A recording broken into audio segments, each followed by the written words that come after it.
নমস্কার বন্ধুরা, আপনারা দেখছেন voice of Bankura, presented by S sir physics, Bankura সেরা ফিজিক্স কোচিং সেন্টার।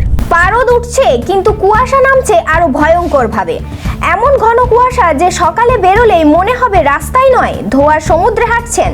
আজ সোমবার ফের সতর্কতা বার্তা দিল আলিপুর আবহাওয়া দপ্তর। আর সবচেয়ে বড় খবর, জানুয়ারিতেও এবার বাংলায় গরম পড়ছে। আজকের আবহাওয়ার খবর একদম ডাবল শক। একদিকে ঠান্ডা কমছে, অন্যদিকে কুয়াশা কাটছেই না। সোমবার সকাল থেকেই দক্ষিণবঙ্গের একাধিক জেলায় ঘন কুয়াশার দাপট। বিশেষ করে পশ্চিমের দিকের জেলা পুরুলিয়া, বাঁকুড়া, বর্ধমান, এখানে বিক্ষিপ্তভাবে ঘন কুয়াশা দেখা গিয়েছে। শুধু জেলা নয়, কলকাতাতেও ভোরবেলা কুয়াশার দাপট। সকালে বেরিয়ে অনেকে কার্যত হেডলাইট জ্বালিয়ে চলেছেন, কারণ সামনে কি আছে বোঝাই যাচ্ছে না।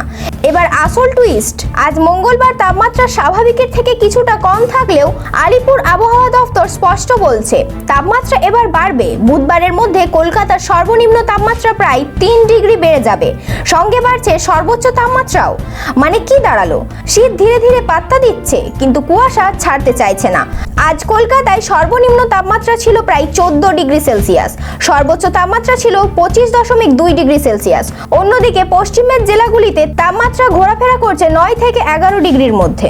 কিন্তু আবহাওয়া দপ্তর বলছে বুধবারের মধ্যে পশ্চিমবঙ্গের জেলাগুলিতে তাপমাত্রা উঠতে পারে 10 থেকে 13 ডিগ্রি সেলসিয়াসে।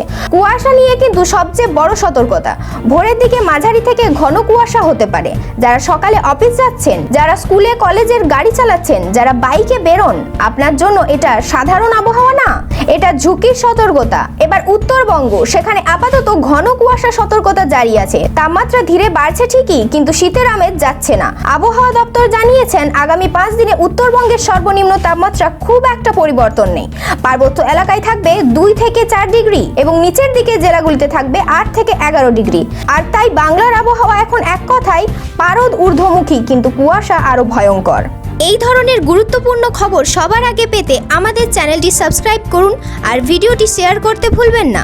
আপনার মতামত কমেন্টে জানান আর লাইক শেয়ার করে ভয়েস অফ বাঁকুড়ার পাশে থাকুন।